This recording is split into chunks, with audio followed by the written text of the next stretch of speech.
नमस्कार दोस्तों, हमारी आज की कहानी का नाम है इल्ज़ाम। सुबह के 5 बज रहे थे।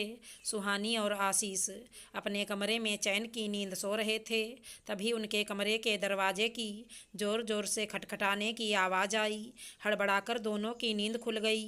आशीष ने जाकर दरवाज़ा खोला तो सामने उसकी माँ कामिनी जी खड़ी हुई थी।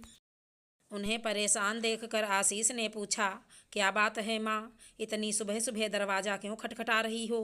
कामिनी जी की आंखों में आंसू आ गए। अपने आंसुओं को पोंछते हुए जैसे तैसे बस इतना ही बोलीं, बेटा वो सिप्रा, क्या हुआ सिप्रा को? उसकी बात सुनकर कामिनी जी बस रोए जा रही थी, कुछ बोली नहीं। तो आशीष उनका हाथ पकड़कर बाहर हाल में सोफे पर बिठाते हुए बोला, सुहानी फटाफट माँ के लिए पानी लेकर आओ। सुहानी ने अपने गाउन पर ही दुपट्टा डालकर सिर पर पल्लू लिया और रसोई में जाकर कामिनी जी के लिए पानी का गिलास ले आई।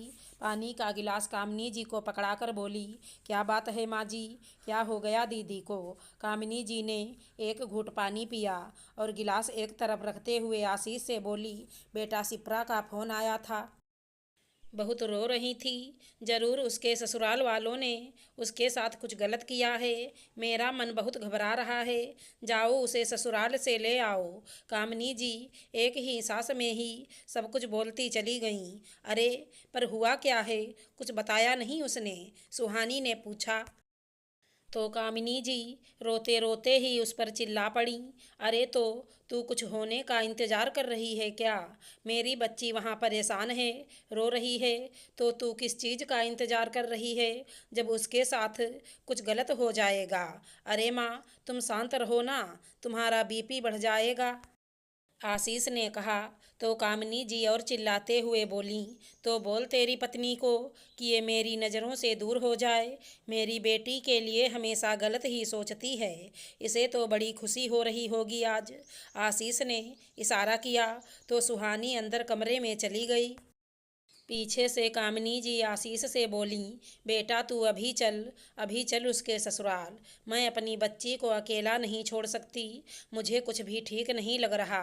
ठीक है माँ, जल्दी से तैयार हो जाओ, बस मैं गाड़ी की चाबी लेकर आता हूँ, कहकर आशीष अंदर कमरे में चाबी लेने चला गया।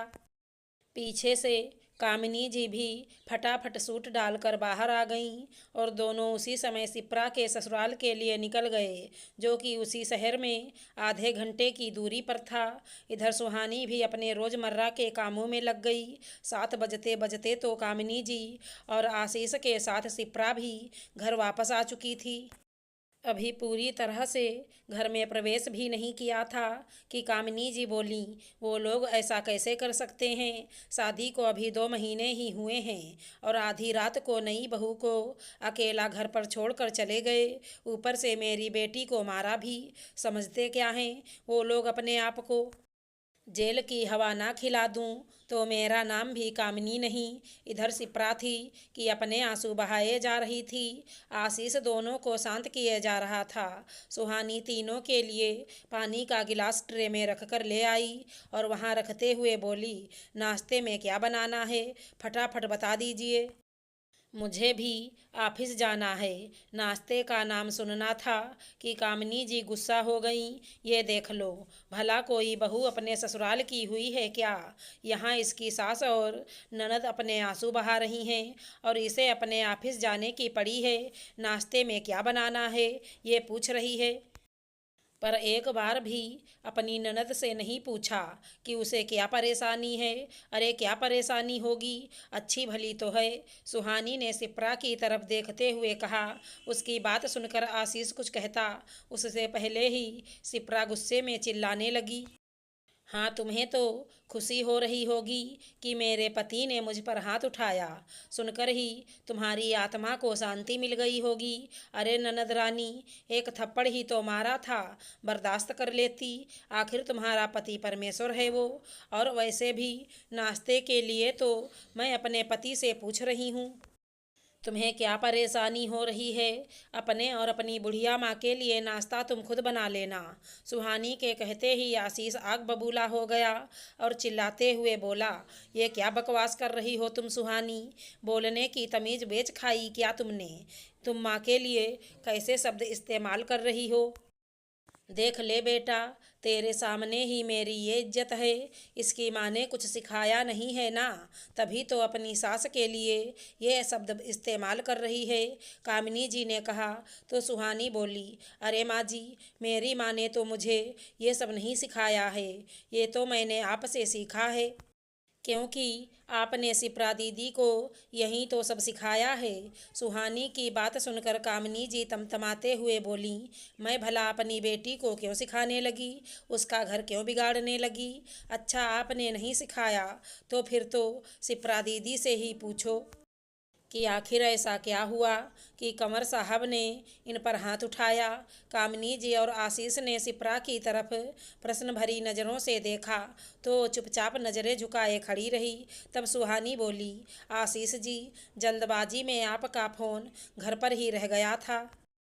तब कंवर साहब का फ़ोन आया था और वो बता रहे थे कि उनकी मम्मी को हार्ट अटैक आया है, वो हॉस्पिटल में हैं। क्या शिप्रा, तूने इतनी बड़ी बात बताई क्यों नहीं, कामिनी जी ने कहा। तो शिप्रा खुद हैरानी से देखती हुई बोली, मुझे नहीं पता कि मेरी सास की तबीयत ज़्यादा खराब है, वो तो मुझे लगा कि वो नाटक। बोलती बोलती शिप्रा चुप हो गई। आशीष ने कहा, शिप्रा, सच सच बताना, कंवर साहब ने तुझ पर हाथ क्यों उठाया। अब शिप्रा के चेहरे पर पसीने की बूंदें चमकने लगी थी। पर आशीष के डांटने पर वो बोली, भैया, सुबह 4 बजे ही मेरी सास हमारे कमरे का दरवाज़ा खटखटाते हुए बोली कि उन्हें घबराहट हो रही है।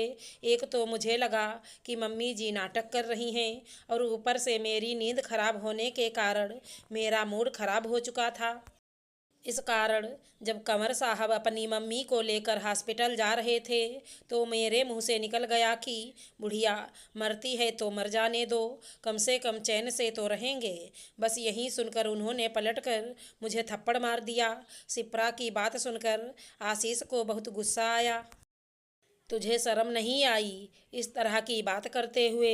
ऐसे समय में तुझे अपने ससुराल में होना चाहिए और तू उन्हें छोड़कर यहाँ बेवजह का हंगामा करके घर पर आ गई और हमें भी धोखे से इन सब में शामिल कर लिया। शिप्रा ने आशा भरी नज़रों से कामिनी जी की तरफ देखा कि वो कुछ बोलेंगी। तभी कामिनी जी बोली, आशीष, इसे अभी के अभी इसके ससुराल छोड़कर आ। ऐसी बेटी की मेरे घर में कोई ज़रूरत नहीं है, जो गलती खुद करती है और इल्ज़ाम दूसरों पर लगाती है। पर माँ, शिप्रा कुछ बोलने को हुई तो कामिनी जी पलट कर बोली, जा रही है या 2-4 थप्पड़ मैं लगाऊं। इज्जत से आएगी तो सिर आंखों पर इस तरह हमारे घर में तेरे लिए कोई जगह नहीं। माना कि मेरी जबान कड़वी है, लेकिन मेरी बहू ने भी कभी मुझसे इस तरह से बात नहीं की जैसी तू अपनी सास के लिए करी है।